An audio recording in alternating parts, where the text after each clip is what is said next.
Umaasa kami sa kababaang loob at pagsisisi ng lahat ng mga sangkot sa katiwalian.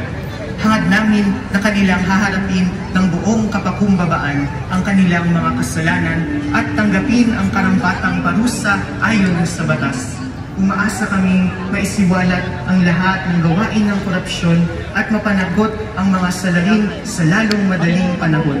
Hustisya ngayon para sa bayan. Umaasa kami sa katapatan ng lahat ng nasa pamahalaan, na buong puso nilang tutuparin ang kanilang tungkulin ayon sa saligang batas. Naway pasanin nila ang krus ng kanilang panunungkulan sa bayan ng may buong katapatan. Hindi kami mapapakali dahil ang serbisyong para sa publiko ay naging serbisyo para sa pariko. Hindi kami pasisiil. Ito ang buong pusong sigaw ng nagkakaisang kabataan ng Arkidiyosesis ng Maynila laban sa sistemang mapang-api. Ito ang hiyaw ng katarungan laban sa lahat ng pang-aabuso mula sa pamahalaan at sa baluktot na sistemang kaakibat nito. Ang aming pagtangis naway magsilbing tanda sa lahat, lalong-lalo na sa mga namumuno sa ating bansa. Ang mulat ay hindi na muling pipikit.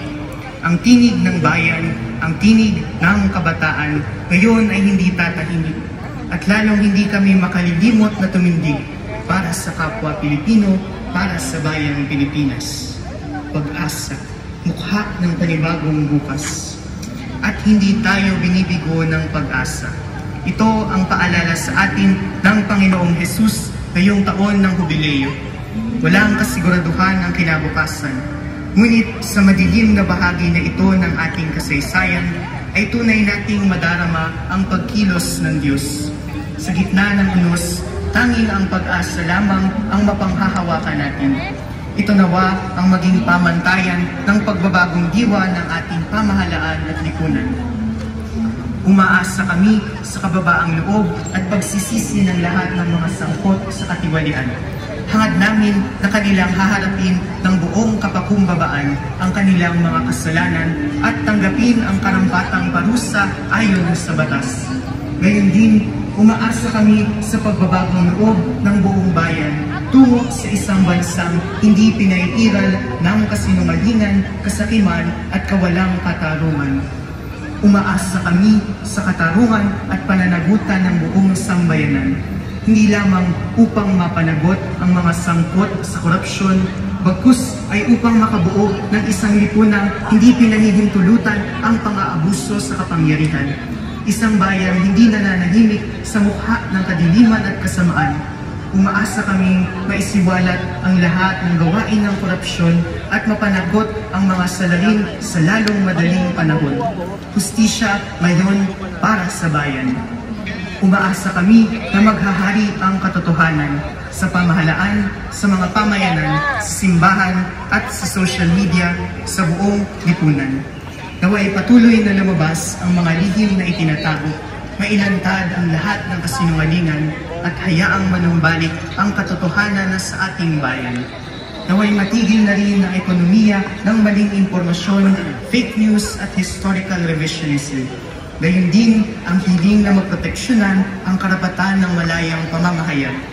Hangad din naming mas lalong maging bukas sa publiko ang mga kasangkapan at proseso ng pamahalaan na matagal nang itinatago sa likod ng sistemang baliko.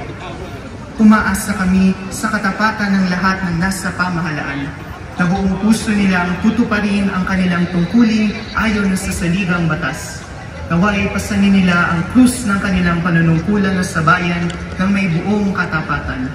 Gayon din, kaakibat ng katapatan sa pamamahala ay ang pagwawaksi sa mga makinarya ng sistemang mapang-abuso, ang patronage politics, ang political dynasties at ang nepotism na kumikitil sa demokrasya at pag-asa ng bayan.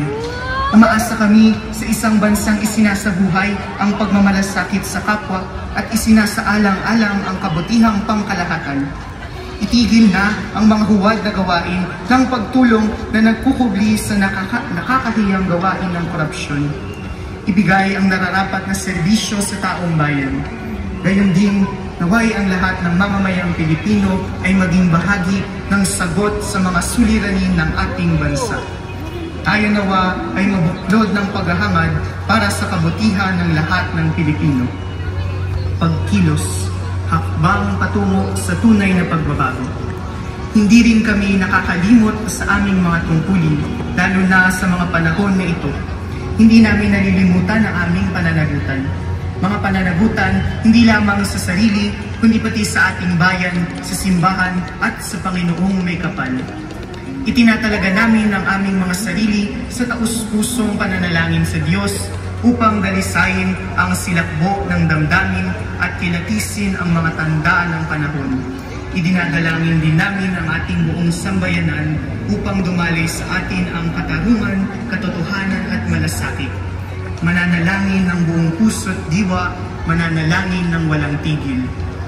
Itinatakda namin ang aming mga youth ministries at organizations bilang lugar at pagkakataon ng paghuhubog ng mga kabataan upang maging mas mabuting Pilipino. Tunay na makadiyos, makatao, makakalikasan at makabayan. Gayon din ang pagtatalaga ng mga discernment circles na naglalayong kilatisin ang mga isyu ng lipunan ayon na sa mabuting balita at turo ng simbahan. Tutungo kami sa mga platapormang pamilyar sa amin tulad ng social media upang ipagpatuloy ang maayos na diskurso laban sa korupsyon at katiwalian. Sa ganitong pamamaraan ay mapapanatili natin ang apoy ng pakikibaka para sa bayan. Tuluyan na nating gawing nakakahiya ang katiwalian. Tumungo tayo sa social media, sa mga komunidad at sa mga organisasyon natin. Ipanaganap natin ang balita na hindi nakakahiyang ipaglaban ng bayan natin sinisinta. Dahil ang tunay na nakakahiya ay ang magdakaw sa bayan dapat nating pinaglilingkuran. Maglilingkod kami sa Diyos at sa sambayan ng Pilipino na isinasabuhay ang pagmamalasakit sa kapwa. Kung nais nating magkaroon ng tunay na reforma sa bulok nating sistema, dapat din tayong magkaroon ng pagmamahal, lalo na sa mga nasa laylayan ng lipunan. Sa ehemplo ni Jesus, pamuhay nawa tayo para sa kapwa nating nahihirapan. Kung aangat ang buhay ng isang Pilipino, aangat din dapat ang buhay ng lahat ng Pilipino. Sa pagpapatuloy ng ating pagtindig laban sa sistemang baluktot, huwag nating kakalimutan kung ano ang inagaw sa atin. Hindi tayo papayag na patuloy na manahan ang mga pwersa ng kadiliman at kasamaan sa ating pamahalaan. Alalahanin natin ang mga issue ukol sa mga budget insertions ng Kongreso, ng flood control at infrastructure project anomalies, ang extrajudicial killings at war on drugs, ang confidential funds at napakarami pang iba. Alalahanin din natin ang dalamhati ng mga magsasaka, ng mga mangingisda, ng mga mag-aaral, mga guro, ang kababaihan, ang mga indigenous people, ang mga manggagawa, at ng lahat ng nakalimutan na ng sistema. Dahil sila din ay kapwa natin. Huwag tayong mapapagod tumindig para sa Ama. Mamuhay tayo ng may pag-asa sa puso at malasakit sa ating kapwa. Humakbang tayo patungo sa kinabukasang binuo ng mga Pilipino para sa kapwa Pilipino. Panatilihin nating buhay ang alab ng ating mga puso para sa ikapagtataguyod ng katapatan, katotohanan at katarungan. Tanglawan nawa ang bawat isa ng diwanag ng Kristiyanong pag-asa bilang mensahe ng pagmamahal ng Diyos na para sa lahat. At maging tapat na saksi nawa ang simbahan sa mensaheng ito sa lahat ng panig ng mundo.